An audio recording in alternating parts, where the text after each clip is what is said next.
The season has officially started. I think when rookie minicamp starts, like that's the official. You know what, Marco? It just hit me. There's another topic that I want to talk about, and hopefully I don't forget about Perfect. it. But there is surprisingly a lot to talk about. There's rookie minicamp. There's this whole Love versus Purdy thing, which I didn't get into early in the week, but I think it's worth talking about. Dre Greenlaw had an interview today. That's what just hit me. That's a topic I want to hit. Plus, there's like 3 or 4 more things that I want to talk about. So, we're going to talk about all of those things that I mentioned, plus more next.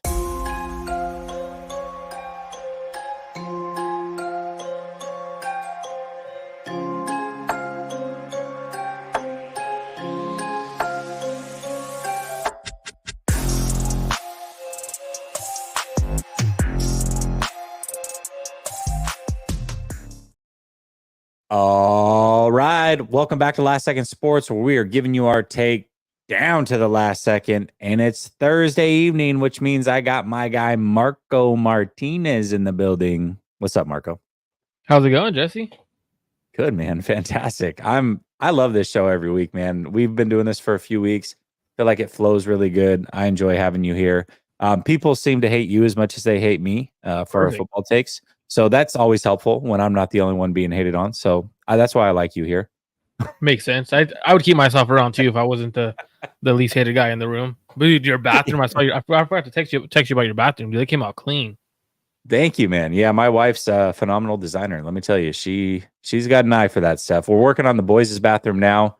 That one's actually going to be pretty sweet too. I'll send you a picture of that one when it's done. But yeah, man, a lot of work, but a lot of fun also. And the finished product is phenomenal. So couldn't be happier. Couldn't. You want to know be my happier. favorite part of the bathroom? The toilet. The squatty potty. The squatty potty, yeah, of course. Yeah, dude, that Dude, I what do you saw that and I mean? was like, I saw that because my wife's been wanting one for the longest time, dude. The longest time. And I saw it and I was like, maybe it does work. Well, and not only that, but it's like, it like went with the decor because it's got like the wood theme to it. You know what I mean? It wasn't like just some generic crappy squatty potty. But yeah, man, I mean, you got to put in work in there. So all right, bro, let's get into it. Rookie minicamp technically started today. More than anything, I've just heard a bunch of interviews, but overall, we're going to hear quite a bit come out of these rookie minicamps. And it's interesting to me listening to Grant go back and talk about his perspective at rookie minicamp with wide receivers specifically. He talked about how he was either able to see it right away or wasn't with wide receivers. And that basically is what they ended up being in their careers with the San Francisco 49ers since he's been covering the team.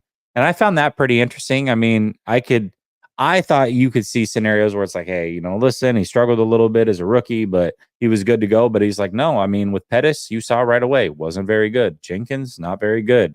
Ayuk, very good. Debo, very good. So I found that pretty interesting. But what are you hoping to hear over the next few days from rookie minicamp?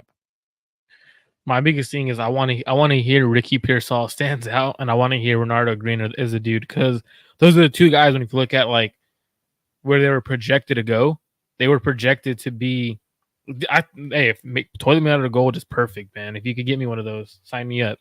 But if you hear that he's struggling, Pearsall's struggling against man coverage, which I thought he was, or he doesn't look as fast as his 4.41, or those kind of things. Because like with the receivers and corners, you can see it right away. Like the movement skills is what you're looking for. I know you're not going to come in and win a job right away, rookie minicamp, but the movement skills, you can see that from undrafted free agents. They stand out. And that's what I want from our rookies to do, is come in and stand out. If Pearsall comes in and he looks like a scrub, that's a major disappointment, because it's probably going to end up being when he starts playing actual good corners who are in their second, fourth year, sixth year, and they actually know how to play man, press man. And that's where it gets concerning. So hopefully we don't hear Grant or anyone else say that they're concerned about Pearsall. Hopefully we hear Cowing. His speed looks crazy. Isaac Garendo, you're not going to see much from a running back. I'm not expecting nothing from him. O-line, nothing as well. So the guys are Renardo Green and Pearsall that I want to hear that they look like standouts in minicamp. Well, Not only that, but standouts against each other. Like, I want to hear it's a good battle between the two, because one thing we do know is that Renardo Green clearly had the best of him. I think he held Pearsall to 1 catch in 5 yards or something like that, or it was 1 catch in 10 yards. It wasn't good, whatever it was. So the hope is that Pearsall's kind of learned from that. He looks good against Green at times. Green looks good against him at times. You don't want to see a washing either way. I think that's one thing. And then you want to hear that Pearsall does look good against press man specifically, because that's where his weakness was. So has he worked on it? Has he improved on that? That's what I want to hear. And then Cowing, the biggest thing with him, explosive athlete, all those things, but he had a lot of drops in college. I think he had like 30 drops in college. So I want to hear that he's sure-handed in these drills and, 7-on-7s, whatever they're going to be doing. I want to hear that he's sure-handed, he's not dropping the football.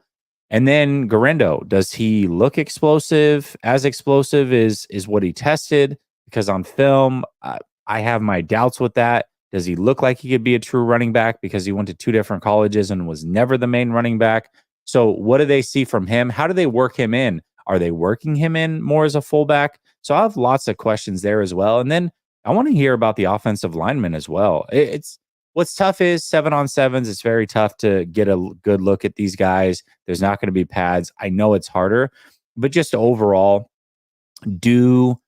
is the feeling coming out that one or multiple of these guys are going to make the team, preferably multiple guys, whether it's the unrestricted guys or not, I don't really care, but is there roster spots for these guys? Because if there is, that tells me the offensive line, at least behind the starters, has improved, which means the future looks brighter than what it did just a few short months ago. So for me, those are the things I'm looking to hear coming out of camp specifically. The player I'm most excited about for rookie minicamp is Mason Pline. Like, out of all the guys, like, basketball background, played college basketball, transitioned to tight end, 6'7", 250, moves pretty well from what I've seen. Could high point the ball, tighter hips. Obviously, when you're 6'7", you're gonna get tight hips. But can he be something in the red zone? Can he be a utility in the passing game for Brock Purdy? Can Brock Purdy rely on his jump ball abilities? Because if he can, if we get Pettis comps on Pearsall, Jesus Christ, that would be dangerous. But I don't think we should, because he has more. He's aggressive over the middle, so we shouldn't be worried about that. But with Pline, like, for me, it's one of those ones where we don't have a number 2 tight end. There's an easy shot 2-3 tight end. We easily, if Pline stands out, he could easily be the tight end 3 for the 49ers and be a tight end in the passing game that Kyle could see, envision years from now, or a year or two, where, hey, you know what? We have a number 2 tight end in the passing game. So that's who I'm most excited about, because if he's able to win with his size and be able to box people out and win those kind of a bit like that, win that way, that's something we haven't had in this passing game. Yeah, there's always this thing where the undrafted guys tend to get so much love. I think we as fans fall in love with these guys, and we tend to overrate them, because really those aren't the guys that. Remember a couple years ago, it was the center. It wasn't David West. No, West, something West from Arizona. Oh, yeah. Dante West or some Donovan West or something like that. Donovan West, that's what it was. Donovan West. He was getting mocked like crazy by a bunch of people, myself included, like 4th round. And then he kept falling. And then they got him as an unrestricted free agent. It was like, oh my gosh, they got Donovan West as an unrestricted free agent. Can't wait to see him. Last year, there was a couple offensive linemen. There's always a couple guys. They never pan out. So it's like, let's not get crazy with these undrafted guys. I do see a path where Pline might be able to make the team. And I could actually see a path where maybe one of these offensive linemen as well. But for the most part, these undrafted guys went undrafted for a reason. They're likely not going to make the team. So don't get overexcited. And then the flip side is, if these guys look better than the guys that were drafted and they don't make the team, that could be a bit discouraging as well. And we have seen that, where it does feel like an undrafted guy did look better.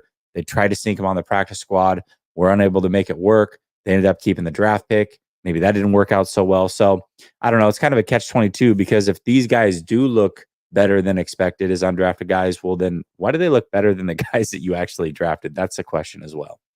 Well, I'll tell you right now, I know for sure what player then look better than a guy that got drafted. I think Drake Nugent's going to look way better than Kingston if they give him Yeah, a I think true so. opportunity. If they give him Yeah. a true opportunity to actually compete for a center or guard spot, guaranteed he's going to look better. He's a better prospect coming out from Stanford to Michigan.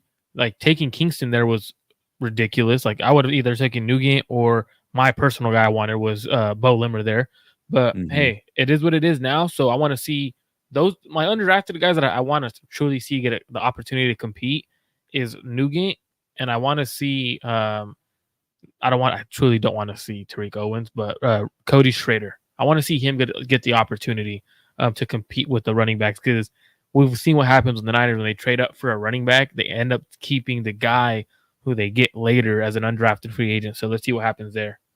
It's interesting because him and Garindo are complete opposites, right? Because he was very productive in college, but as an athlete and how he tested, he was awful, absolutely atrocious.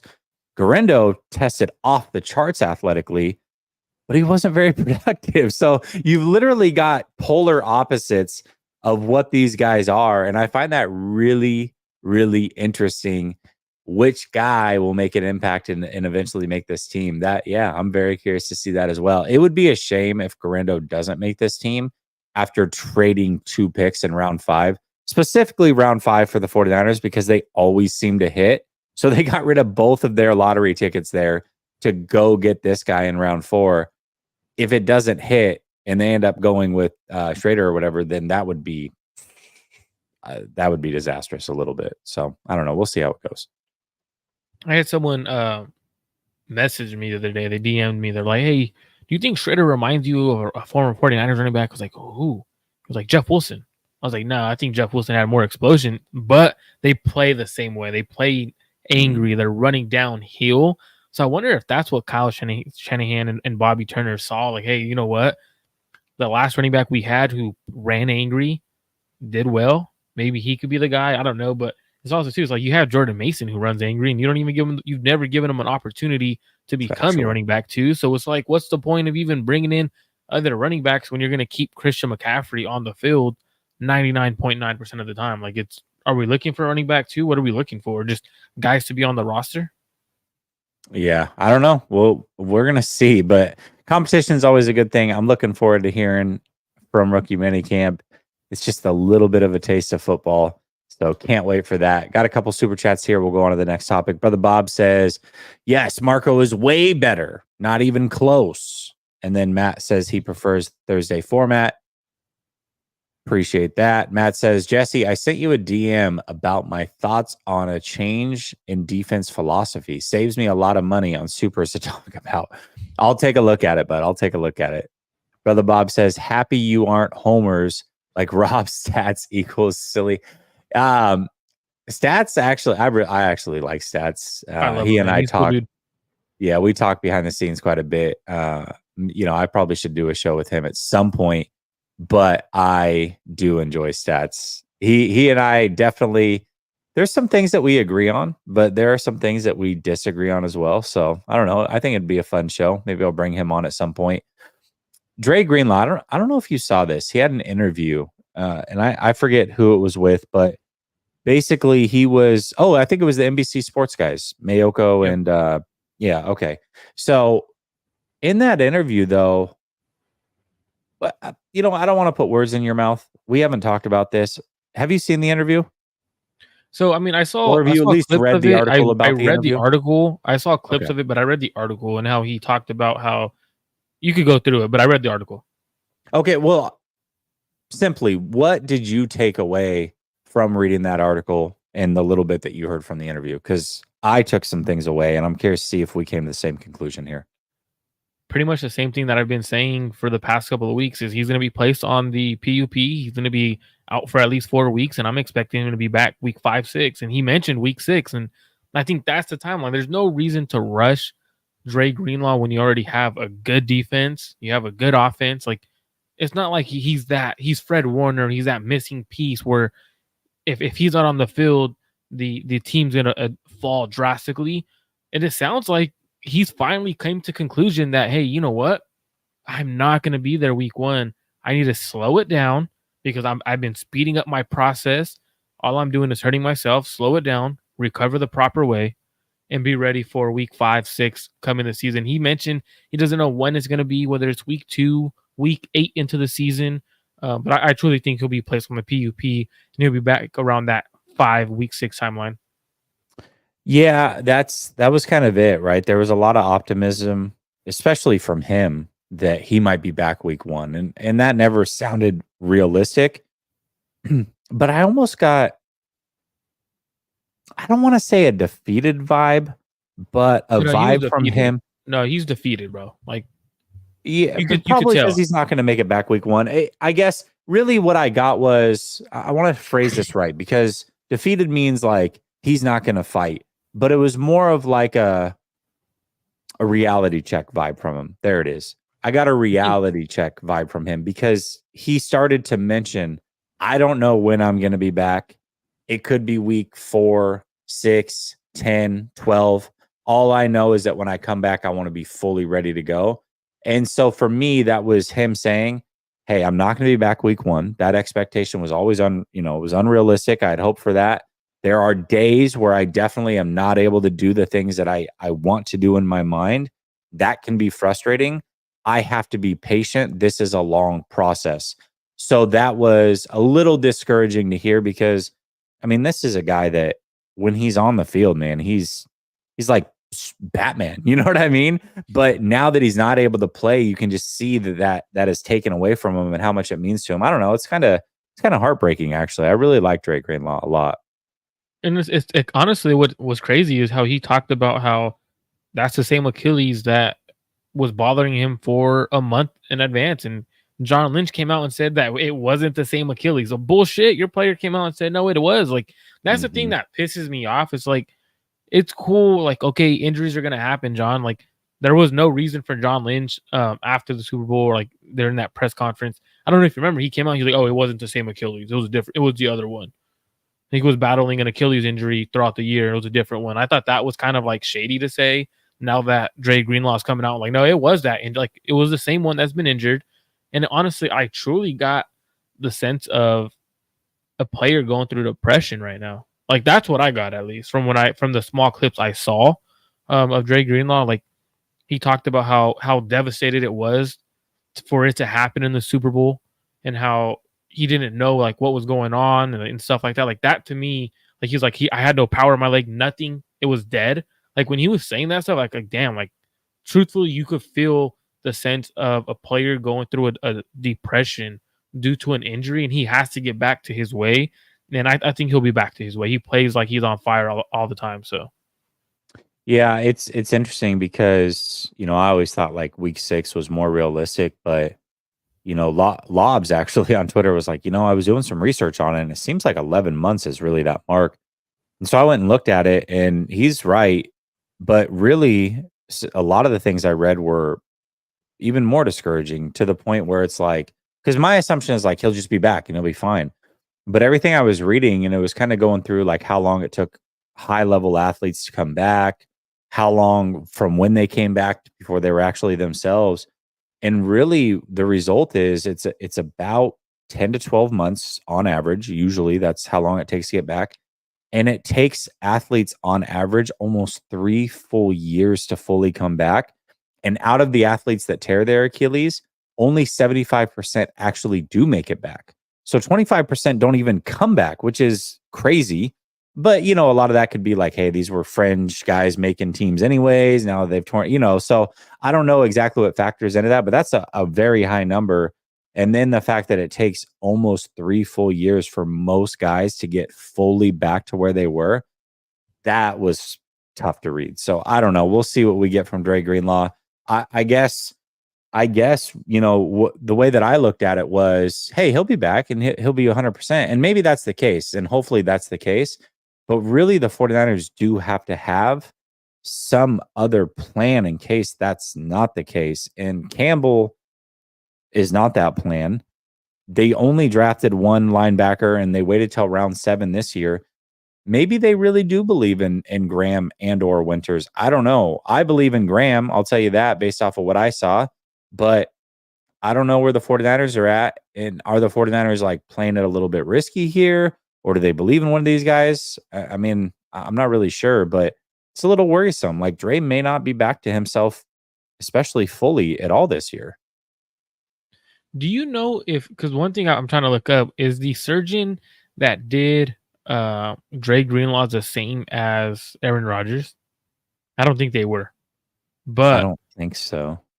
I thought I had read, and I'm trying to find it, that Dre Greenlaw got the same surgery as Aaron Rodgers. So it's not the same Achilles repair that used to be had when a lot Mhm. of other players got their surgery. So it's a different process to give them the a faster timeline to get back. The only issue is it hasn't been done to many athletes, so we don't know the recovery process. No, I could be wrong, but I thought I had read that he got a similar procedure done that Aaron Rodgers did, and it's a different style of tying things or whatever. It's to get you back on the field as fast as possible. Yeah, and it could be a little bit of a newer surgery, right? I mean, that's one thing we'll say about Brock Purdy's surgery. It was a new-ish surgery, and he got back a lot faster than I think what a lot of people expected. Maybe this can be the same thing where it's a new-ish surgery and they can get him back faster. I don't know. I'm just hoping the best for him. I really am. I mean, this is obviously the fan in me, fan of the 49ers, would love to have him there because we know that he helps win games. But just like the person in me really hopes that he can get it back because you can tell, man, it really is getting to him. And I just hope the best for him as a person. I think he's a great teammate. He's a great player. And I just want to see him back doing what he loves because that's going to be a sight to see. I don't know like if we'll know for sure which game it is that he comes back, but if somehow we know in advance, I think I want to be at that game. You know what I mean? Like the energy will be insane for that game. You know it will be. Oh yeah, he's gonna bring the boom. He's gonna bring a different Mhm. mentality, especially coming back in a during a contract year. Like right, like that's something that's not talked about. Like the worst possible timing for a player to get injured. Truthfully, I wish Niners would extend him now. Like truthfully, but I know the right thing for the organization is don't do it until after the year or mid-year when you know he's back to himself because you're not going to pay him what he deserves knowing that he's coming back from that injury. So it's a tough situation as a fan, as someone who like the way I look at it is I'm always player first, man. Like I want right for the player. And the Niners have done right by their players, but I don't think they're gonna extend Dre Greenlaw as they should. I think they'll wait for him to see if he's back to himself. I think that's a fair thing to do. I do. They extended him early after the Chicago game a couple years ago. Got a couple more years out of him. That ended up being like probably the best extension they've ever done because they got him for dirt cheap. So now he's injured. I think they're going to wait on this one. I think that's probably the right thing to do as an organization. But yeah, I mean, obviously, I'm pro player as well. I would love for him to get paid. I just hope that he's able to come back and get paid big time, whether it's from us or another organization. So we'll see. Brother Bob says, bring stats on so I can clown him if you read my supers. As long as you're not completely disrespectful, we'll be good. Matt says, in my humble opinion, 49ers seem to be missing that killer instinct. Dre Greenlaw's not. I'll tell you that. So I would love to get him back on the field. If you feel like they need some, he'll bring that. Brother Bob says, I just want to see Greenlaw punch fat Gordito Tom. Why has he got to be a Gordito, though? Is he a Gordito, like a crunchy Gordito? Is that what they are? I don't know. Anyways, I just like double decker tacos, and they took those away. So This dude talking about Taco Bell over here. all right, this was like the big thing this week. I didn't talk about it earlier. I did my quarterback rankings though, so I did give my answer.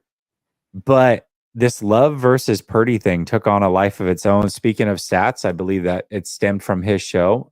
Michelle, one of his co-hosts, brought it up, and it just kind of spread like wildfire. And everybody seemed to talk about me, I guess. But I answered it in my own roundabout way. Either way, what do you think? Where are you at on this topic? Love versus Purdy.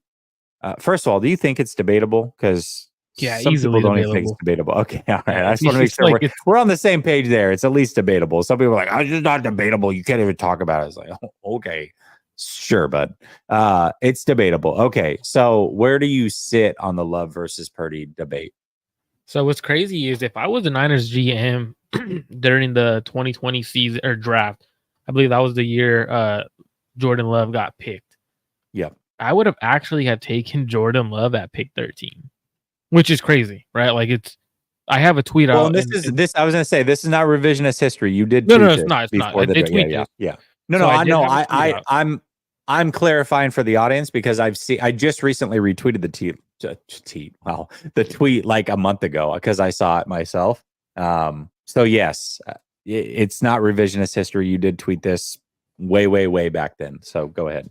So I had a like a scenario where you keep Jimmy for one more year, and then you have Jordan Love come out because he needed a year to sit, and I felt like he had all the intangibles to be a great quarterback in the league, and he showed that last year. Like he showed off, he started off hot, went down, teams kind of understood what he was trying to do, what they were trying to do to defenses, and then he took off and was a top 5 quarterback towards the end of the year. He was playing really damn good and led a super young team deep into the playoffs.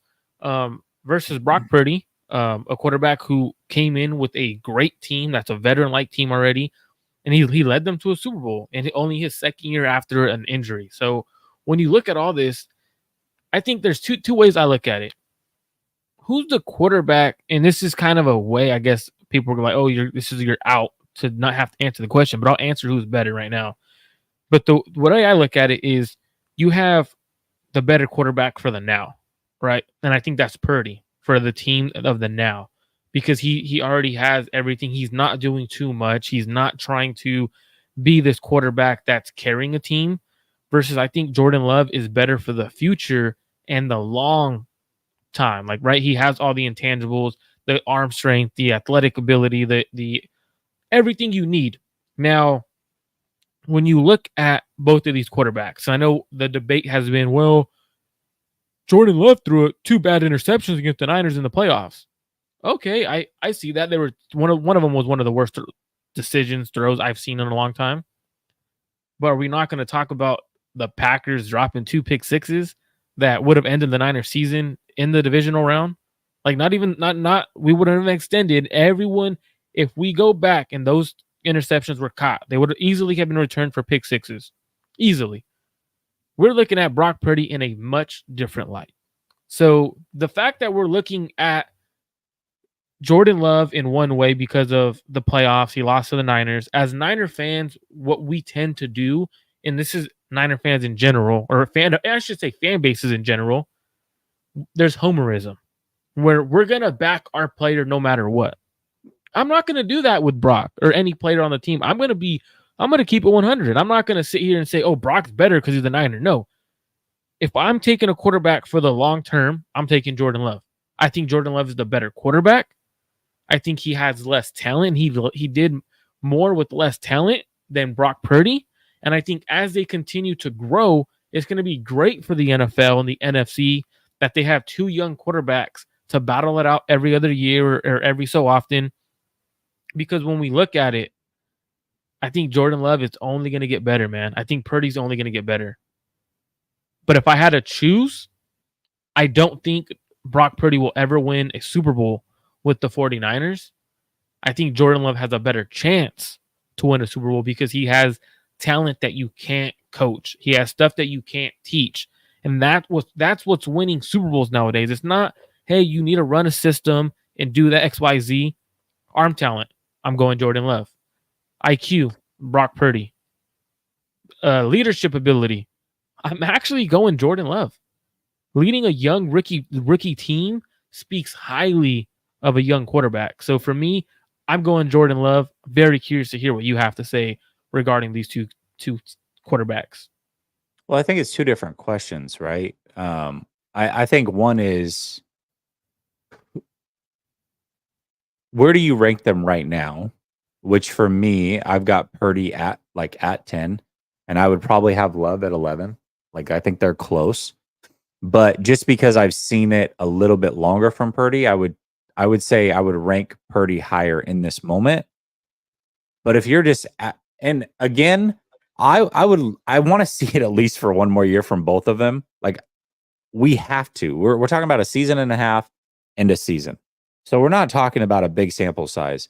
This could easily change. But if you're like, hey, you know what? Twisting my arm, absolutely have to come up with who you would prefer long term. I would lean Love. I would lean Love long term. But right now, I would rank Purdy one spot higher in my quarterback rankings because I've seen it a little bit longer than what I've seen with Jordan Love. You've seen a really great half a season from Jordan Love. You've seen a good, I mean, a majority of, he's had a couple bad games, but even if you remove those bad games and replace them with the good games from the year prior, you've seen basically a full good season out of Brock. So that's what makes this really hard. But then it's like, okay, well, the weapons, the continuity, there's so many factors that go into it. And you're right. I mean, if the Packers had caught those easy, I mean, they were right in their chests. If they would have caught even one of those picks, that game's probably over. And the Packers win, and the 49ers are sent home, and everybody's looking at Brock Purdy like, bro, you literally just threw that game away. You had a pick six. You didn't throw it well at all in the rain. You had the pick six. This was the best team we've had, best chance we've had to win a Super Bowl in the Shanahan era. What the F, dude? Like, he would be looked at completely different if even one of them is caught, let alone both of them. So, yes, I mean, the way things actually play out certainly can challenge you. I'll say this. That throw by Jordan Love late was awful, but it really wasn't that throw that lost them the game. The way that I look at it is when you go back and watch that game, it had just started downpouring, like big time downpouring. Oh, yeah. The drive before, their kicker had just missed a chip shot. Okay.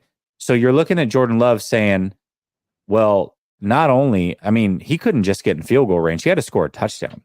So he's looking at it like, I got to make a big play now if we're going to go score.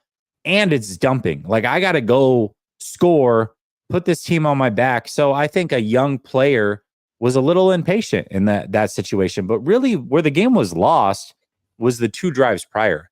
He had easy check down options, and he missed both those throws. And I don't necessarily even put it on him. I don't know who it was on, but him and the receivers were clearly on different pages. In both scenarios, one resulted in a pick, the other one resulted in a near pick or an incompletion.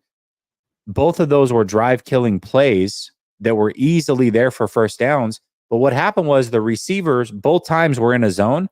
The receiver kept going, and he thought they were going to sit down in the zone.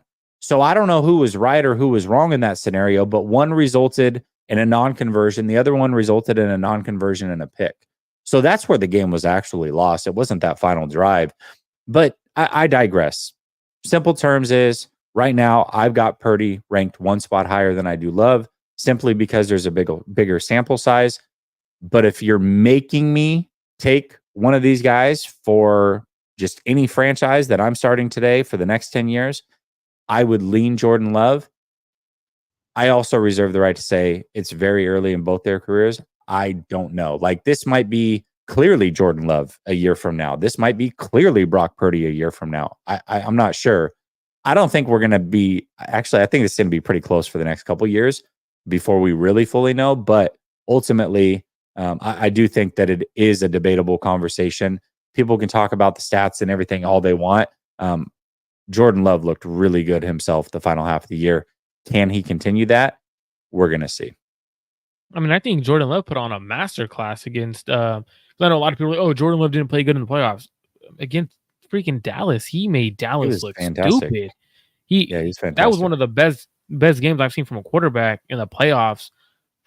Probably I want to say he had almost a perfect passer rating during that game. And for me, it's one of those ones where if he could continue just to be who he is and not try to be Superman, right?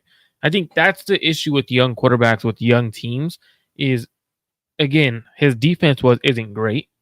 He had a lot of young weapons. So a lot of times what you do is you press. You feel like you have to be the one who gets it done. You have to be the guy who makes the game-winning play. For example, Brock Purdy doesn't have to do that shit. He hasn't one of the top defenses in the league, one. the best weapons in the NFL. So he realistically, Kyle Shanahan allows Brock Purdy to eat. And I know you gave a stat the other day, which in our text message thread, which I think is huge, where you have a quarterback, right? Where if teams stack the box against Jordan Love, he's beating him over the top because he has that kind of talent. When teams play the Niners, they take away the run. They want to stack the box. And the reason teams do that is because they're telling you what they feel about a said quarterback. Love the rivalry between these guys. Nice. Pun intended. Unintended. Yeah, absolutely. That was good. Yeah, so like when you, but to be fair, Jesse, yeah, Brock has never. And sorry, I totally interrupted you, but I just saw this and I had to talk about it. To be fair though, Brock has never been thrown in a situation where he had all young wide receivers, and he was like the guy. He had to be the guy. All those receivers were very young. That was a big reason why Aaron Rodgers wanted to leave. He didn't want to go through the growing pains that he knew was about to happen with that receiving core. And that's why he dipped out. That was a big reason why he dipped out. Love, unfortunately, had to go through the growing pains. The most veteran guy that he really had was Watson, who missed a big chunk of that time. And so all of these guys were coming into their own. There was a bunch of drops. There was miscommunications. He had 2 rookie tight ends as well.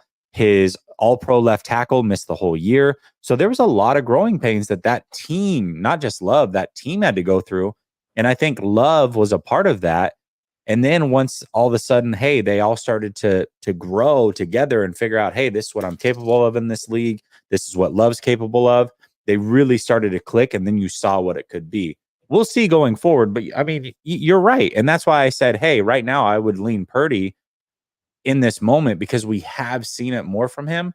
But I think people that just look at the stats from Love, they really, truly don't understand what the hell the Packers were going through that first 9 or so games of the season. And what's crazy, those first couple of games he played, he was like 6 touchdowns and no interceptions his first 2 games, and people were like, holy cow, like this is pretty impressive, like replacing Aaron Rodgers right away with a high caliber quarterback. Like that was like one of the ones like having to and that's one thing people don't talk about too. Like there has to be extreme added pressure replacing Aaron Rodgers. Like you're replacing a Hall of Fame quarterback who won a Super Bowl. Brock Purdy was replacing Trey Lance and Jimmy Garoppolo. Like he had no pressure. He was Mr. Irrelevant. The day he made the roster, all the pressure in the world was no longer on his shoulders. So like it's one of those ones where he won the day he made the roster. So for me, it's a lot of factors that go into it. I think Jordan Love has the ability to be a top 5 quarterback for a very, very long time if he hits his ceiling. Go ahead. You got something to say. You're ready to say something. Fire it off. No. I was just looking at their age. I'm looking for it's true. Love is going into season 5, but they're only a year apart, right? Like age-wise, they're 1 year apart. So it's not like we're talking about like Love is 28 and Brock's 24. No, they're 25 and 24. That's the great thing. We're going to see this, and I think it is going to be a rivalry for quite some time. I assume both of them are going to get paid by their team, and we're going to get to see it play out. Like it's very, very premature to like really have this talk. I just found it interesting because a lot of people wanted to talk about it. Some people don't think it's debatable, which I think is laughable. But overall, this is a rivalry. This is if these guys are as good as they've shown thus far and they can continue, this can be as fun. I'm not going to put either of them and say that they're top 10 quarterbacks of all time. That would be blasphemous, but this can be as fun as what it was watching Favre and Young go back and forth. If these guys can be predominant top 10 quarterbacks for the next 10 years, this can be a fun rivalry to watch in the NFC. I'd look forward to it. So for me, like I was saying, like, so going back to Love could be a top 5. He has the ability, the talent to be a top 5 quarterback, top 7 quarterback year in, year out. Brock, if he has a regression because of talent, he has to rely on so many other things to be in that category year in, year out. So we might not see him. We could see, I think Brock Purdy could be a top 10 quarterback year in, year out. But we're talking top 5, top 7 quarterback from Jordan Love. The ceiling's higher for Jordan Love. I'm taking Jordan Love. And I don't think, for me, I know the debate is there, and I think it's close. But for me, I don't think it's that close. To be honest, I really don't. This was I hold on. Okay. All right. To be fair, that time was not great because they did beat the brakes off the Niners. I'm just saying from like a football fan standpoint, watching two good quarterbacks go at it year after year is a lot of fun. Hopefully, but also the 49ers got their revenge. I mean, they owned Aaron Rodgers no matter what. So the 49ers did get their payback on Aaron Rodgers. We'll see how this round goes between Love and Purdy. But yes, that time was awful. Brett Favre used to beat the brakes off the 49ers. And yeah, it sucked. It definitely sucked. So I don't know. You don't think it's close though, really? No, I don't. I truthfully, talent wise and everything like that, I think it's because we're so premature in their careers that for me, like, yeah, so their first year, right, was pretty damn awesome. Both of them, first year starting, full season starting, pretty damn great from both of them. So for me, when I'm looking at it, I'm projecting what they could both be, and I don't think it's that close in terms of what Jordan Love can be and what Brock Purdy can be. I think Jordan Love could be one of those top guys versus I don't think Brock Purdy can be one of the top guys in the league. This last year, their seasons were screwed. Yeah, they were close, but I don't think talent-wise they're close. Well, let me ask you this. Let's switch the conversation then. Love or Stroud? I'm going Stroud. Okay. I just wanted to see how high you were on Love. I had to see because come on now. Stroud's that deal. Like Stroud to me, I think Stroud's a top 5 quarterback already. Yeah, well, for me, I think I ranked him at like 7 going into this year. Again, it's still early. You know, I've always been big. I got to see it for 3 years before I'm fully in. But CJ Stroud, what I saw from him, now the way that you're talking about Love, that's the way that I look at Stroud, and I'm like, dude, this guy. I mean, sans Patrick Mahomes, like he might be the best quarterback in the league in 3 or 4 years. Like that's CJ crazy. Stroud. I mean, CJ Stroud is legit. Yeah. He's a hooper too. Do you see the little highlight of him hooping? He can hoop. I did. Do you see the video of him getting intercepted in was it China or Japan? Yeah, I did. Funny. That was pretty cool. I like that he's doing that though. He's definitely the perfect guy for the NFL to have embrace the entire global industry of NFL football and have him branch it out because he's super humble. He knows how to talk X's and O's without being a dick like other NFL guys. So it's pretty cool to see. Yeah, he's going to be a lot of fun for a long time as well. 49ers Throwback says John Lynch is a top 10 GM in my opinion. This was floating around, so I forget who it was that put the list together, but they didn't have John Lynch in the top 10. Maybe we'll go to that topic next, not this specific part, but maybe why he's not top 10. We'll get into the Chris Sims thing. But you know, I don't know. I think it's close. There's a lot of good GMs in this league, but there's 6 that were on that list that have won rings. So he's definitely not above them. So that means he's fighting for one of the final 4 spots, which makes it tough. Matt says, according to The Athletic, Purdy walked further on water than Jesus. Dazza says Purdy versus Love. Please, there are 49er fans who would take Purdy over Herbert or Stroud, but imagine swapping Purdy with any of those 3 quarterbacks. Yeah, I don't know how it would go with Love. But I do know that the Texans wouldn't have made the playoffs with Purdy. I'm sorry. Brother Bob says bingo. Yeah. So you're saying, so I just want to clarify what you're saying so I understand. Mm-hmm. You're saying you don't think Brock Purdy on the Texans would have made the playoffs. No. But Jordan Love might have.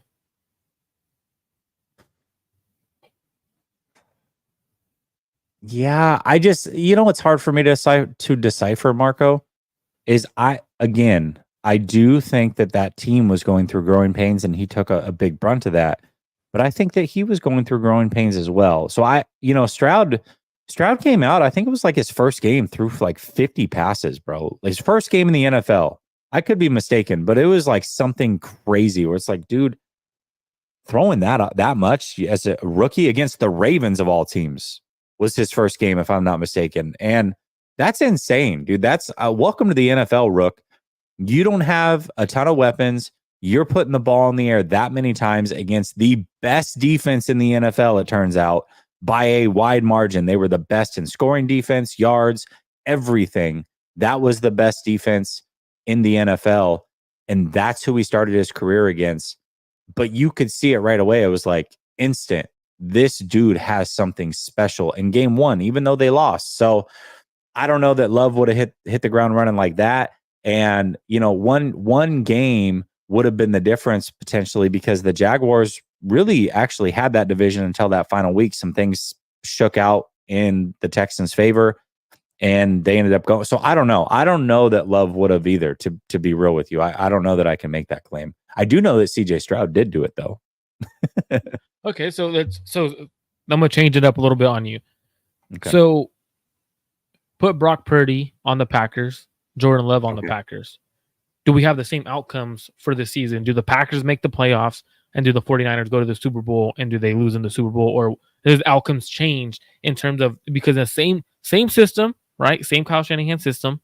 You're just swapping the quarterbacks on those teams. So Purdy wouldn't have a good defense, and he wouldn't have the great weapons he has in San Francisco.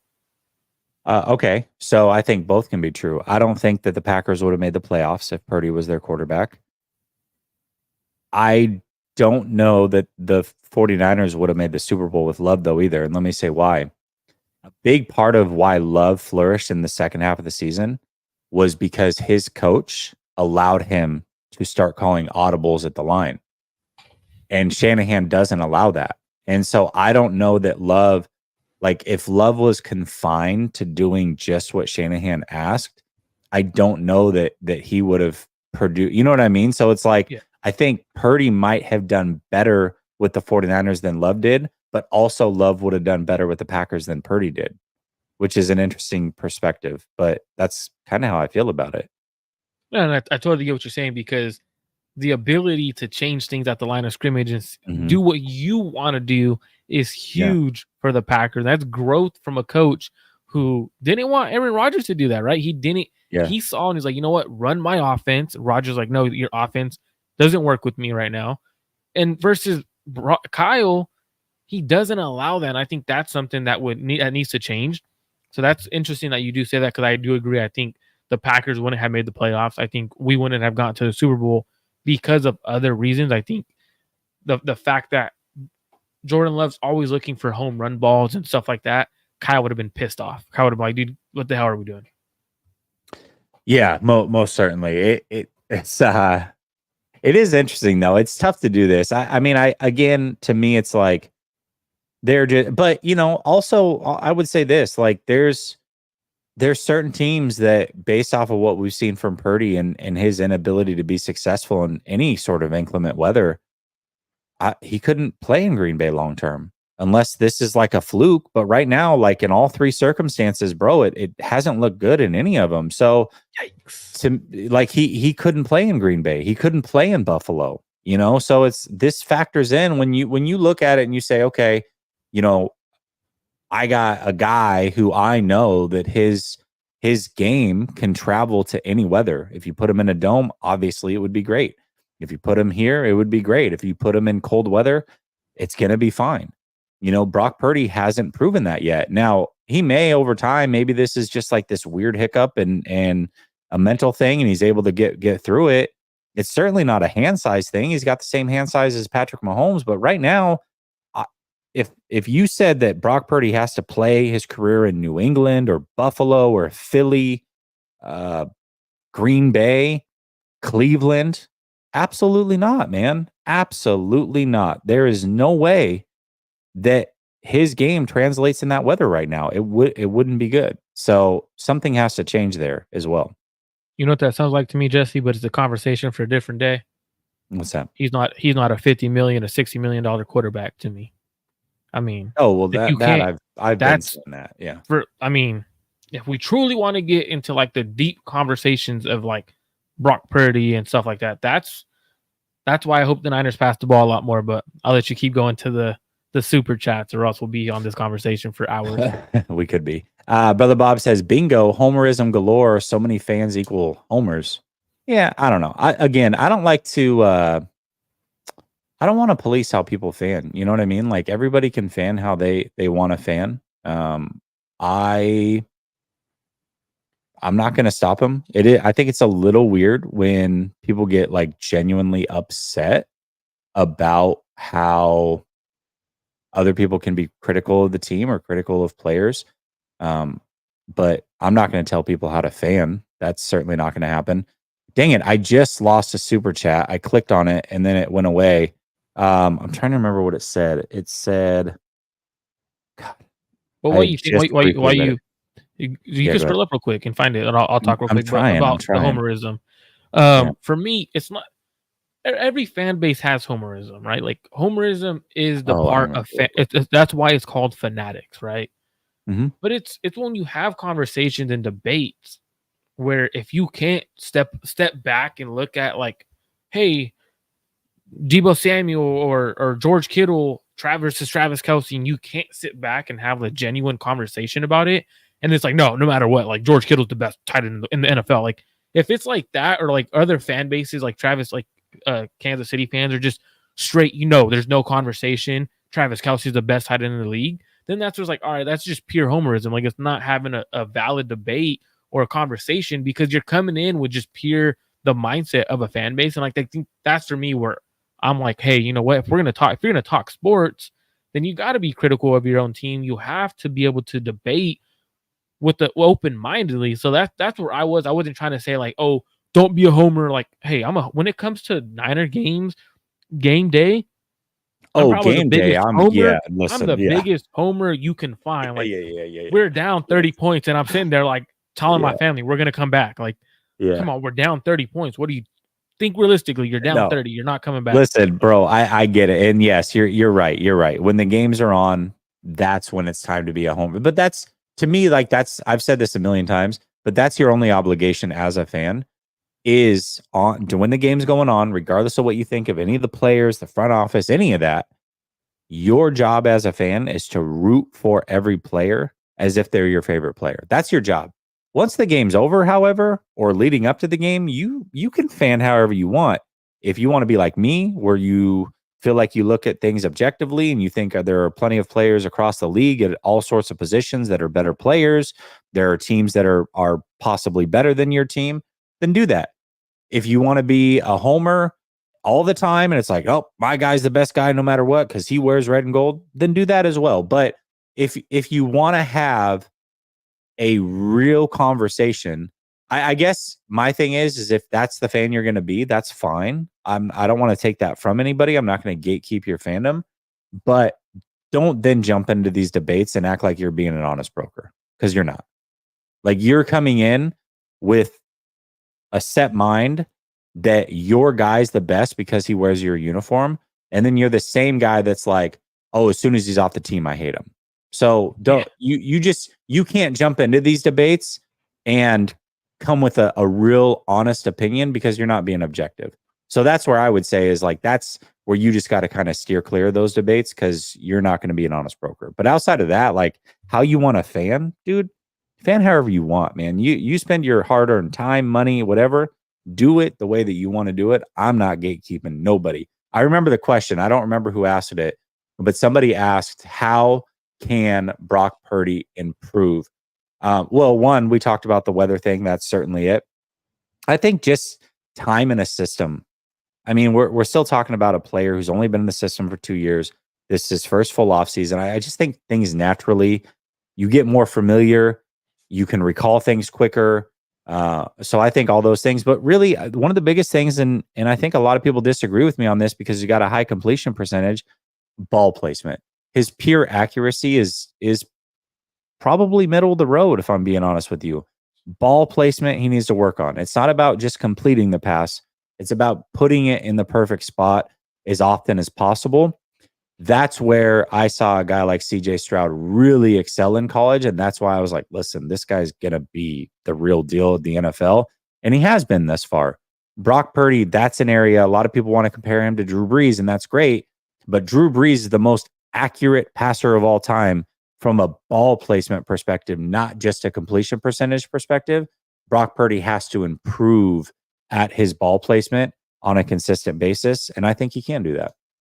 Well, that was Eric Dane's question. Shout out to Eric Dane. You know, Jesse, you don't Was it want to give Eric? you Eric. Okay. Eric, I I didn't got know. I you. couldn't I see. I got you, couldn't Eric. see who it was. I'll I'm keep sorry. Jesse I just accountable remember for the you. question.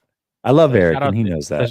so shout out to Eric. But no, like the way he can get better arm strength wise, like I think arm strength can get better, and I think Mhm. that's recovering from his UCL injury and everything like that. We're gonna That's see fair. his arm strength get better. I think I want to see him use his legs a little bit more often in certain situations rather than trying to be Superman. Like you could pick up 4 or 5 yards. Like that's a successful play. Like you don't have to throw into double coverage and stuff like that where he feels he's great at. I do want to see him avoid sacks a little bit more often. What I mean by that is there's too many times where, and it happened last year, he got much better at it this year, stepping into the pocket, but stepping into pressure. Like he doesn't understand like when Colton McKivitz is actually winning. I know it's kind of weird that he actually wins a rep or two, It's rare. but when he's actually winning, you don't have to just step up into the pocket because your time clock. Like you could feel the pressure. And I think that's one of the areas I think he could continue to improve, making your offensive lineman better. So there's just a couple of things that how he can improve. Yeah, and we did see a major improvement there last year for sure, as far as like stepping up in the pocket because he feels the pressure well. But when he felt the pressure his rookie year, it was like he felt it and he was gone. He was bailing. This year, he felt it and he was stepping up, which is a major improvement. But you almost felt like he went from one extreme to the other, where it was like, I'm constantly on the run. Now I'm constantly stepping up. It's like, okay, you got to find that mix because Mhm. there is that aspect to your game that can be special. You've got that short area quickness that most guys don't have, even guys that are very, very fast in straight line speeds. He's got that short area quickness. So you got to know when, okay, I should step up here and continue to look downfield and also bail. And it seems like it was interesting because I remember the first game of the season I was at, the Steeler game, he kept bailing again. I'm like, man, this guy didn't learn. Like that's not good. And then that was it. Like that was like the end of bailing for most of the season. And he started to step up. I'm like, okay, that's great. And then after 4 or 5 games, I'm like, okay, but you can run again. Like it's okay to do that. So he really has to just figure out. And that again, that kind of goes back to what I'm talking about, which is just time in the game and time in the system to know when to take off, when to step up. But the fact that he did step up last year and he wasn't doing that the year prior, I think that was a major, major thing. So now we've seen he can do both. It's just about picking and choosing your spots a little bit better. Matt says difference between 49ers and Green Bay is Green Bay hasn't come close to their offensive ceiling. 49ers probably have. Yeah, I think that's a fair thing to say. I think that's a very fair thing to say. Cryptic says, what do you think the NFC has over the AFC, if any? AFC has elite passing in Burrow, Mahomes, Allen, MVP Jackson. Does the NFC have any advantages? I, Man. I would say the biggest advantage is that you don't have to go through the gauntlet to get to the Super Bowl, maybe that those AFC teams do, to where it's like just to get out of the AFC, you got to fight through everything. And maybe when you get to the Super Bowl, it's like, man, you're a little bit beat up. And we actually did see that with the Chiefs last year. They were down multiple players on that defensive line as a result of it. They really had to play some tough football in cold weather.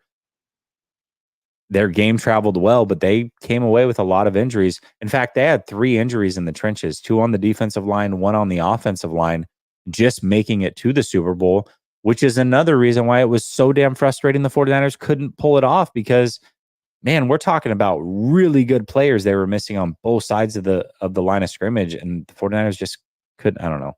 So I would say that's an advantage. They don't have to go through the gauntlet as much, which means hopefully they come out healthier. But that's really it. I mean, that's kind of like a nice way of saying, like, what's your weakness in an interview? And you respond, oh, I mean, really all my weaknesses are strengths. Like, Yeah, okay. exactly. I don't honestly, I can't think of any advantage that the NFC has outside of not having to play those top quarterbacks. Like, I mean, I guess for the Niners, an advantage is every team is pretty young, and you're the veteran team, you're the mature team, so you should have that advantage. You have the playoff experience. I guess that, but I can't think of any advantages right now. Yeah. I don't know, man. It's tough to even win like the AFC North. That's a gauntlet. Daza says, if you were a team's GM, would you need to feel comfortable paying a quarterback 50? What would you need to feel comfortable? I think that I would say most quarterbacks that you draft, you really got to see, like, you got to see it through to that. Hopefully you picked him up in round one and you have a 5th-year option. I think you probably know by then, unless it's Jordan Love and he didn't play, but you usually have more of a sense. But man, a lot. Do you know what I mean? Like it's a lot, like, because let's go through it real quick. Hurts. I wouldn't have been comfortable giving him a big contract. He had one good year. No. I wouldn't have been comfortable. I also wouldn't have been comfortable with Love either. I love what they did with Love.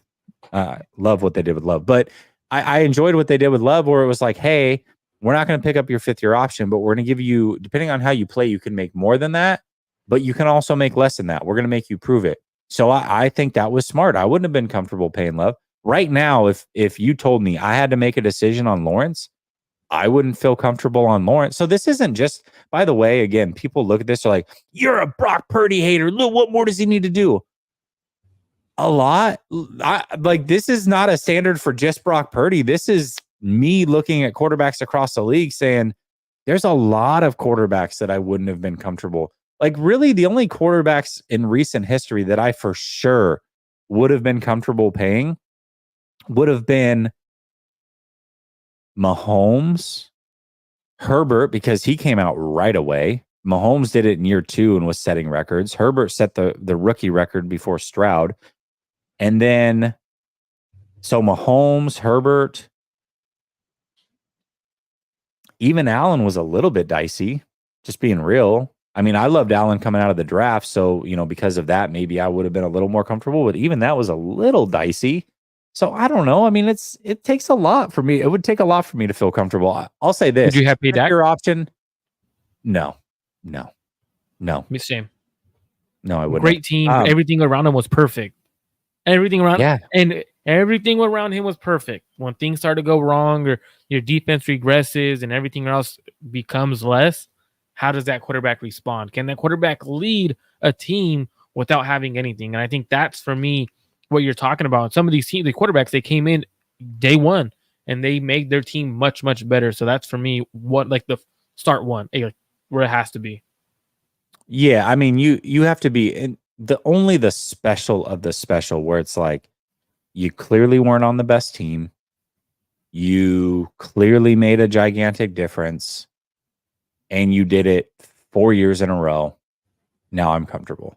Right? Like, it's not easy to do those things. So there's a lot of quarterbacks. It's not just a Brock Purdy thing. It would take a lot. But this is a great question.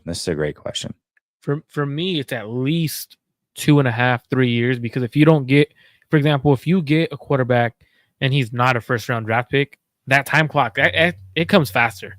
Like, you have to see it within that first 2 to 3 years, because that after year 3, that quarterback saying, I'm not playing for pennies, you have to pay me.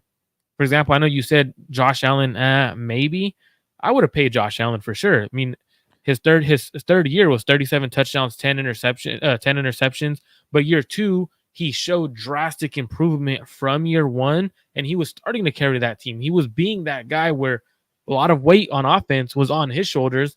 Didn't have great weapons until they started trading for guys and signing guys, and a lot of it was being him, being the truck pulling the trailer of an offense. So for me, I would have done the Josh Allen one. Well, listen, and also I think a lot of it does depend on how you felt about them coming out of the draft. Like, I thought Josh Allen was the clear best quarterback in that draft at the time, and I thought he would be elite in the NFL. So if I saw 2 really good years from him, I'd probably be like, okay, I believe that. You know what I mean? CJ Stroud's the same way. Like, I believed coming out he would be elite, to where I didn't believe in, let's say, Baker Mayfield, for example, right? So Baker Mayfield didn't believe in. He started his career out very hot with the Browns, and then it started to backslide a little bit. But you could make excuses as to why that would be. But because I didn't like him coming out of college, I certainly wouldn't have felt comfortable paying him, even though he showed that he could be good at times as well. So I think that there's a lot that goes into it. It's like, hey, what did you think coming out of college? And then what did you see over the course of those 4 years? You got to really weigh both of those. I think both those things are important. So Absolutely. Shout out to Renardo Green, Jacob Cowing, and Isaac Garendo, who all signed their 4-year contracts with the Niners as we've been live. So that's pretty cool to getting them done see early. that. Now let's get Brandon Ayuk signed. That'd be great. But then there's a guy like Lawrence, who I did like a lot coming out of college, right? But he hasn't performed at a level to where I would feel comfortable now. So, that it can go both ways where, yeah, I liked him a lot coming out of college, but he hasn't performed at anywhere near the level that I would expect. So I wouldn't feel comfortable in this moment paying him big time. We'll see. This year's a make or break year for Trevor Lawrence, in my opinion. It really is. Really is. And I am also aware that last year, statistically, it may not look great, but there were a ton of drops in the red zone and in the end zone specifically. But I still haven't seen enough to where I'm like, yes, bona fide, got to pay this guy. I've got to see more from Trevor Lawrence as well. Jesse says homerism is as real as haterism. Where's the line? I don't know. I think people look at criticism as hate. Like, again, I can only go off of what I hear, Jesse. I'm labeled as a Brock Purdy hater, right? But the reality of the situation is I was the first guy in the community talking about Brock Purdy. I was, by a wide margin, actually. I've got tweets dating back to December 2020 talking about Brock Purdy. Right. And I had a 3rd round grade on Brock Purdy, and I celebrated on this channel. It's still up there. You can go check it out. I celebrated on this channel when they picked him.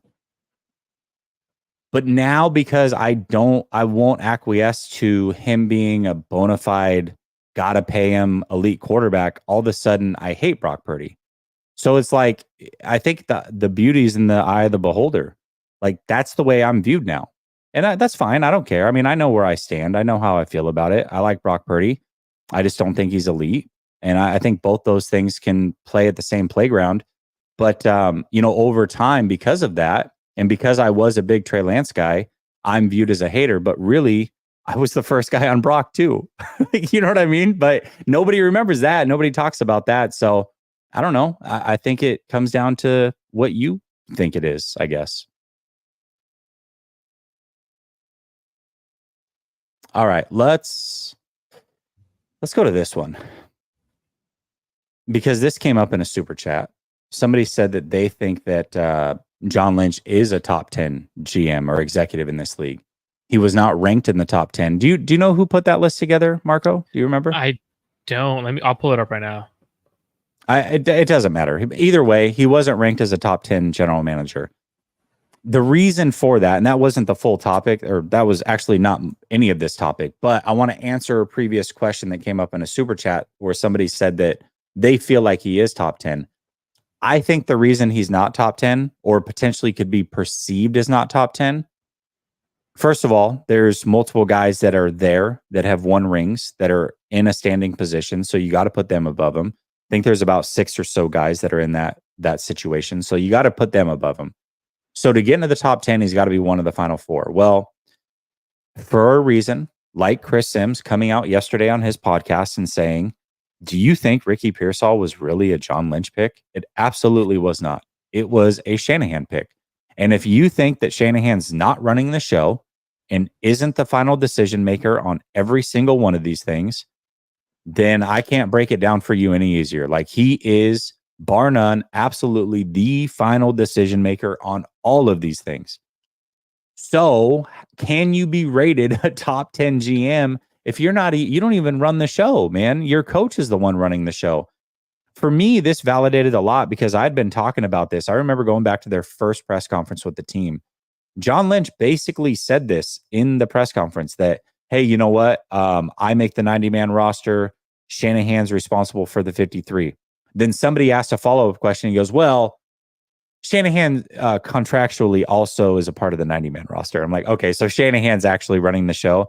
Andy hired you. Shanahan's the guy. So this was like validation of that.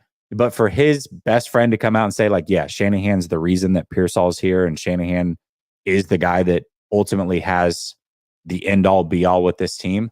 Wasn't surprising to me as much, I think, as it was to some people. But now the cat's out of the bag. Like, what do you think about hearing this, Marco? What are your thoughts? I think it's interesting because when you look at the list, there's an argument for him to be on that list from that Pro Football Network put out. Because like you have guys who haven't won anything or their teams aren't consistently winning. For example, you had Brad Holmes in there. He barely been a GM for a couple of years. Brian Gutengus from Green Bay, Mike Brown, Duke Tobin with the Bengals. So it's like there's a couple of guys where you could make the argument, but the moment Chris Sims came out yesterday and said that and verified with what we've all been saying that Kyle runs the show, Kyle is the GM. I'm going to go further, man. I think there's a different GM. I don't think it's Kyle Shanahan. I think his name starts with Mike and it ends with Shanahan. I think Mike Shanahan's the true GM for the 49ers. I think he's the one who does a lot of scouting. That's why he has the office there. He's doing his son a favor.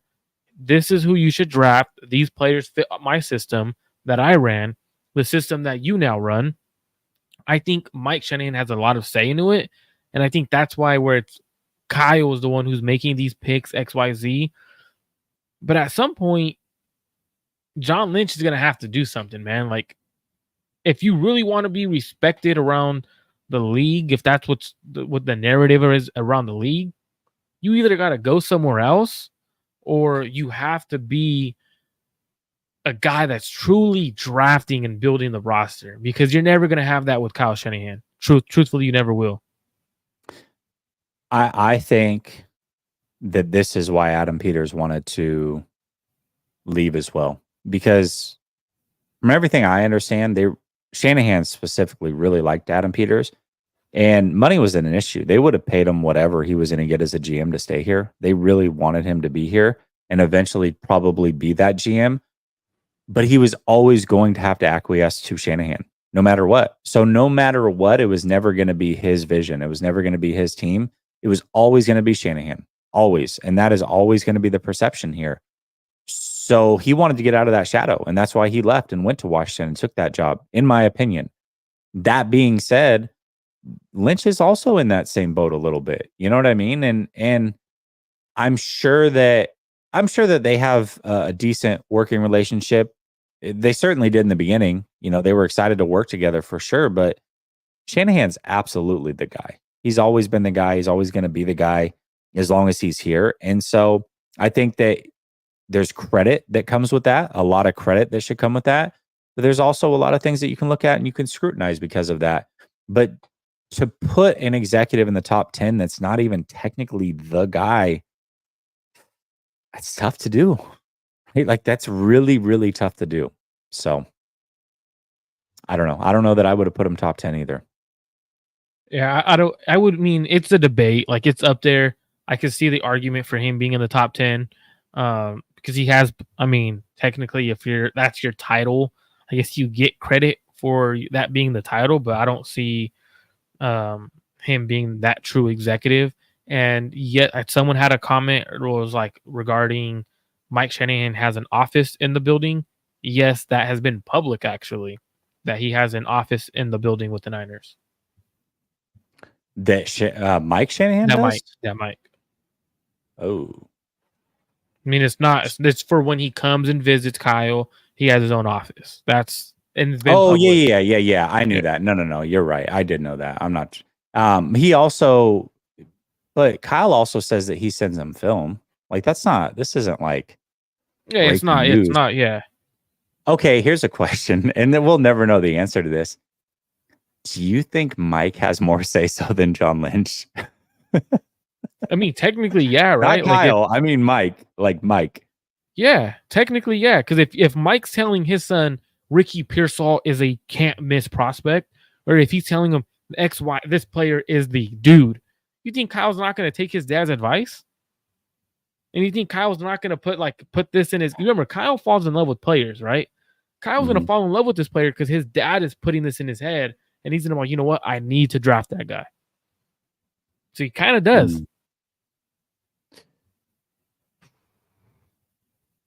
That's You don't not think so? good. Or No, I'm not. already, No, I listen. I no, I don't not so think so. That's for that's example, why if the you're big deep breath came. It's like, oh, you might be right. like, if his dad's telling, if he's getting this film and he's doing a lot for him, and his dad's telling him, "Hey, this player's really, really good. You might want to take a look at him." Hey, John, sorry, but Pop said this dude's legit, and I should draft him.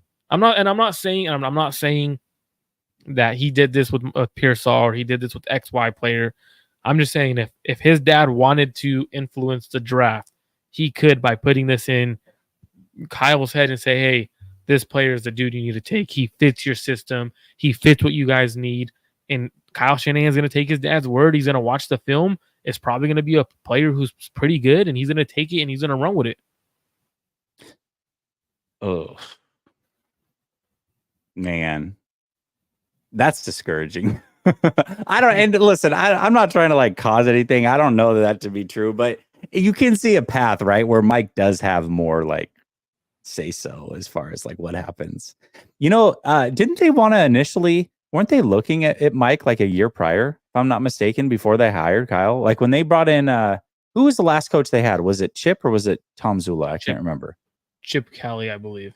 Was it Chip before Tom? Either way, I think they were looking to hire Mike at that time. They had reached out to Mike and Mike turned down the job, if I'm not mistaken. So they actually looked at Mike, and then his son caught fire with the Falcons and then became the guy.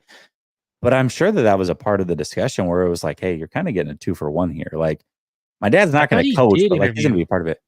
Did he interview? No, Maybe he did interview. No, he did. I looked it up right now. He did interview, and it was per Ian Rappaport. Former 49ers head coach Mike Shanahan interviewed with 49ers vacancy. This article is 2015, so right before they hired Chip, or the guy before Kyle. Yeah, I mean, could that when in 2015? Sorry, it was the article came out. It says the article was written in 2015. So, do you know when in 2015? Does it have a day or does it say January 2nd to be exact? Okay, so early 2015. So that would have been. Then they went Tom Zula. Then they went to Chip, I think. So it was a couple years before Kyle. So yeah, he was. So he was in the mix. He was definitely in the mix for that job. So I'm sure they didn't have an issue with him being a part of this team or continuing to be a part of this team. Like they wanted him as a head coach potentially.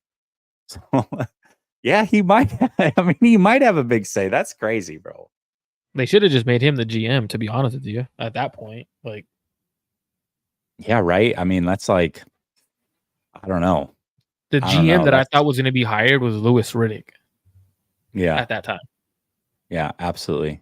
Absolutely. So, okay.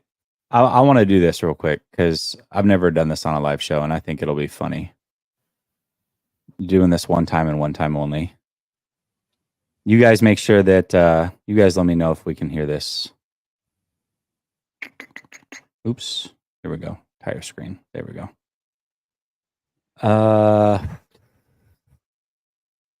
Okay, it's very small. I apologize. I can't make it bigger because it was a screen grab and then a tweet, but hopefully you guys can hear everything. So it's a three quick part video under a minute. It's like 37 seconds total. But this is like everything that goes into me talking about Purdy well before everybody, just so we're clear. Can you guys hear that? Let me know in the chat if you guys can hear that. You can't? No. Okay, so then they probably can't hear it. Hold on a second. Let me see if I can. Can you guys hear that? No? No?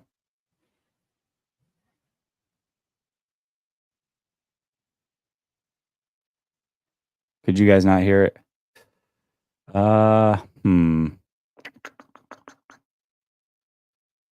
Negative Ghost Rider.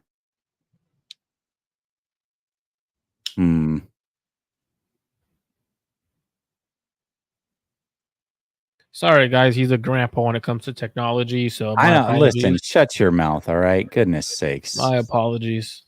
Gosh, hold on a second. Get it together, Grandpa. That's why he says he's only doing it one time and one time only.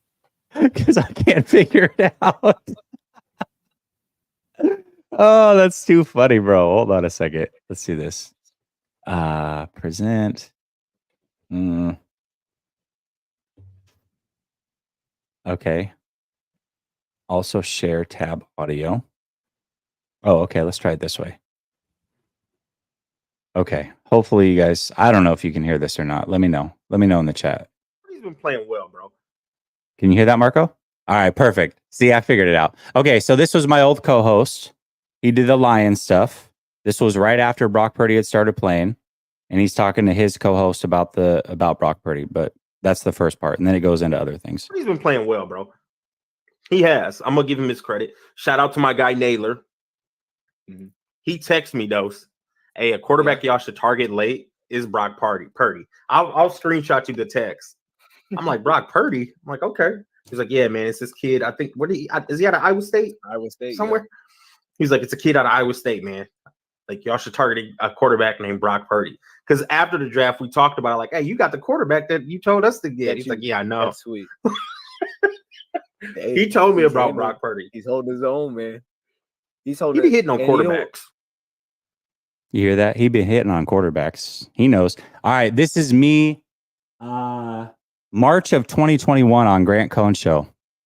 March of 2021. Been looked into it. I mean, there's a couple guys that I know that didn't come out this year that I like. Brock Purdy, let's say. Well, hold on. Let's run that one back. A couple guys that didn't come out this year that I like. Brock Purdy, let's say. I just want to make sure that we all hear after the draft, this. we talked about it, like, hey, you got the quarterback that you told us to get. He's like, yeah, I know. That's sweet. He told me about Brock Purdy. He's holding his own, man. He be hitting on quarterbacks. Been looked into it. I mean, there's a couple guys that I know that didn't come out this year that I like. Brock Purdy, let's say. And opposite of Bosa, I think that is huge. And this is me 2 days after the draft. It looks like May 4th. This is in May 4th, 2022. So after they had drafted him, this is me and my co-host. Then, my guy, you've heard me talk about this man for almost 2 full years. Brock Purdy? Purdy. You know I love me some Brock Purdy. Yeah. Okay, so how much did you just pay so we're him? clear, How much did you pay him to say that for you? bro, it was a lot of money. I knew that 3 years later that he would be starting and that I would be labeled a hater. You know what it was? It was a lot like how Drake set up Kendrick for the rap battle. Damn. Same thing, bro. I was like playing 3D chess. I knew this was all going to happen. So anyways, you know, like find somebody that was on it earlier than that and we can talk. But I'm pretty sure. Hey, that's pretty early. That's sure 2 that I years was one of before the he first. came out. That's pretty early. That's what I'm saying. Dink Dank says, no, I think it's because you were in Grant's camp with Ryan and Jesse. Ryan and Lance is him 100%. Okay. So let's clear that up as well.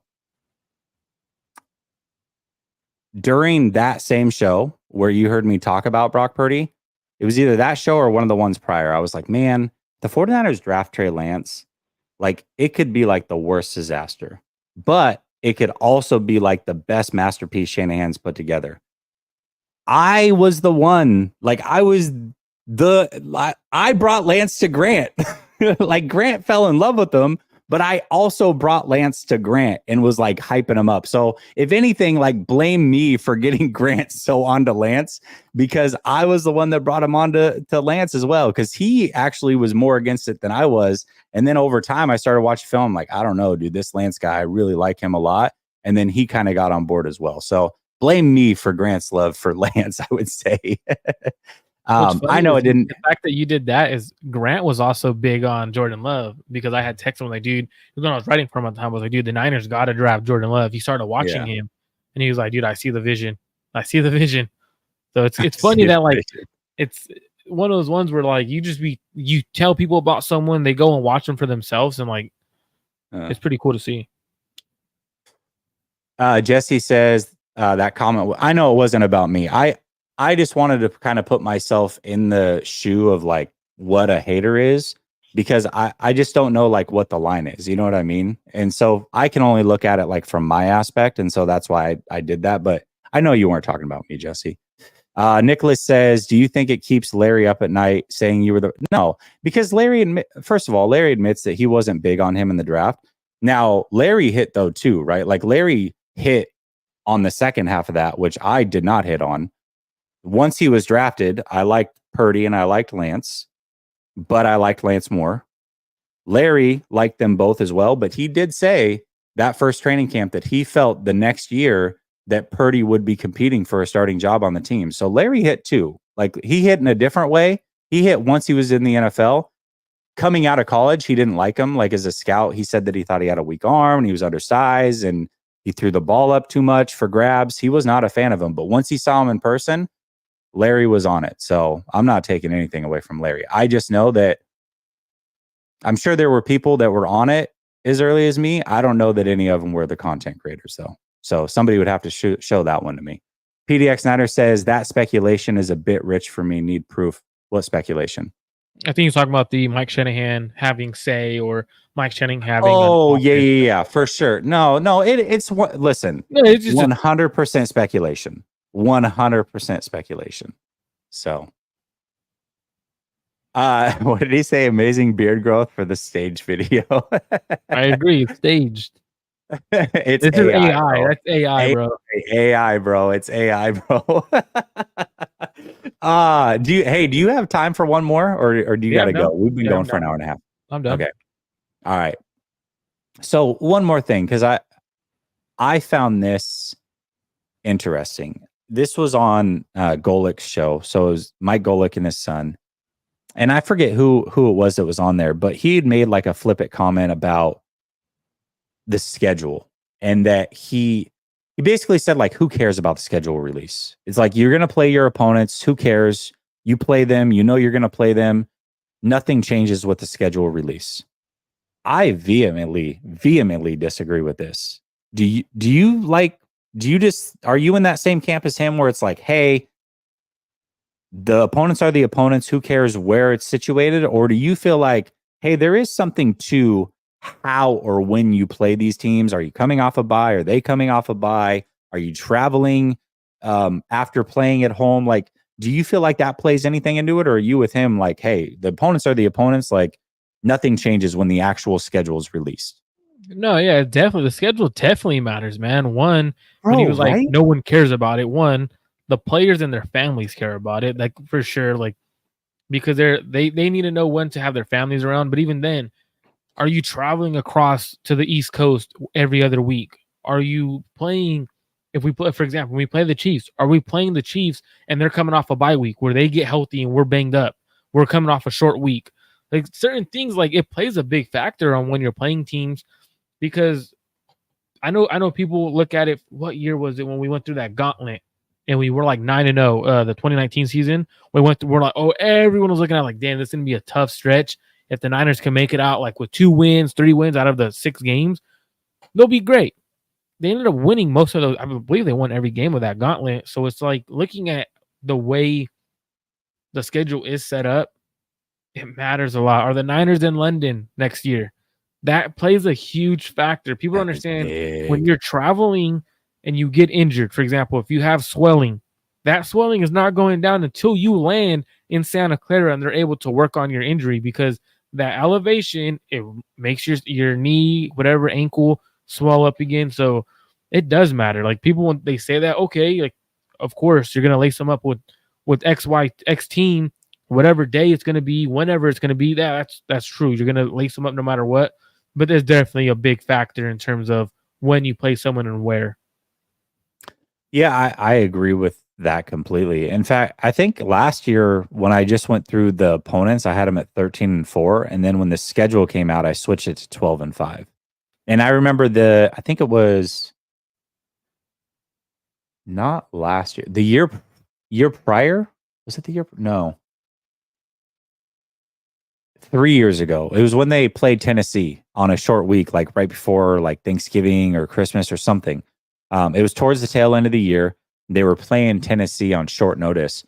And I remember when that game came out, I was like, I initially had them beating Tennessee, but the way that game fell, I was like, that's a scheduled loss. Like, there's no way. Tennessee was coming off of like a long rest. They didn't have to travel. The 49ers had just played at home, I think, and then had to travel to Tennessee to play on Thursday Night Football. That game ended up being a really good game, but they did lose that game. Like that, sometimes scheduled losses happen based off of just tough opponent. You're in a bad situation. Now that doesn't guarantee a loss, but you feel like, oh, dude, this is not going in their favor. Like if the 49ers play Buffalo in December versus September, I'll probably have two different predictions. If they're going to play them in December, I'm probably going to pick Buffalo at least prior to the season. Once we get there, I may have a different opinion because injuries have happened and, maybe, the 49ers don't look as good or Buffalo doesn't look as good or what have you. But if it's in December, I'll pick Buffalo to win that game. But if it's in September, I'm going to pick the 49ers. So to me, the schedule absolutely matters. When these teams play, what do the bye weeks look like? Do you have an early bye versus a late bye? Those things are always very important as well. So yeah, I mean, to me, like I said, last year I had them 13-4, and then once the schedule dropped, I bumped that down to 12-5 because of the way things were scheduled out. So I think they matter. I don't know where this guy was coming from. That was crazy. No, yeah, like for example, we could take a look at Niners' schedule last year, right? They fell 3 straight games. Their bye week came at the perfect time. Like, who knows how many games they would have kept falling if something changes at the quarterback position, if they fell another game, if they didn't have the bye week, I believe it was week 9. Well, if you don't have the bye week there, you play Jacksonville, who was actually playing really good football before the Niners whooped on them. But if you play them week 9 instead of week 10, if Jacksonville beats you, a lot of things happen. Like, because you just lost 4 straight. Does Sam Darnold come in? Like, those are the things where the schedule does matter, or how it falls. The schedule at the end of the day doesn't matter in terms of who you're playing, because you know who you're playing already. I think that may have been what he's talking about. Like, hey, you know who you're playing. It doesn't matter when you play him. You're gonna either win or lose no matter what. But like you're saying, with Brock Purdy, it does factor into where you're playing certain teams, and if it's late December or that time period. But it's crazy. Trey Lance is catching so many strays in the chat, and it's his birthday. Y'all can't even say happy birthday to the guy. Jeez. Is it really his birthday? Yeah, it's really his birthday. Jeez. That's funny. Yeah, see, this is it, right? Klarzard, like playing Buffalo or Green Bay in December that'd be a nightmare, bro. Like nobody wants that. You know what I mean? So I look forward to the schedule. I think it's a lot of fun. And like I said, it's interesting because I did have them 12-5, but as the season went, I genuinely picked them the week of the game every single time to win. The only time that I picked them that my head actually said that you shouldn't pick them, but I did anyways, was the Super Bowl. Honestly, that was the only time where I was like, you know what? I don't think they're going to win this game, but I'm going to pick them anyways because I picked them all year. You know what I mean? So, But other than that, like I had really felt leading up to those games that they were going to win those games.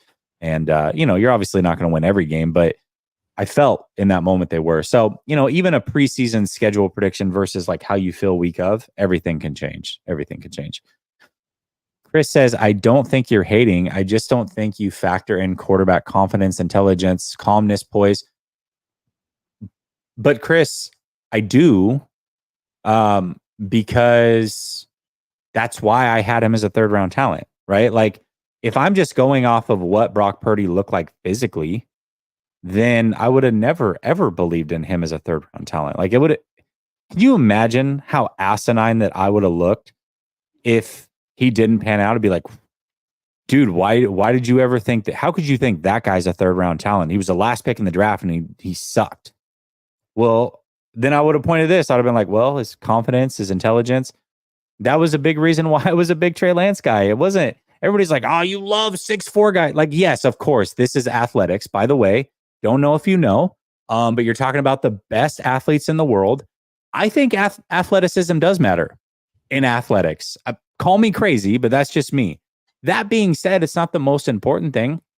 And when I talked about Trey Lance forever, it was always like how intelligent he was, how he ran the pro style offense, how he got in a huddle and had to spew a big verbose playbook, play in and play out. How when he got to the line of scrimmage, he actually had autonomy to call his own checks and audibles and did all those things. That was the reason I was big on Trey Lance. It wasn't the athleticism. Now that was like the cherry on top, but that was like the 5th, 6th, 7th thing down the list. So I do actually factor in those things.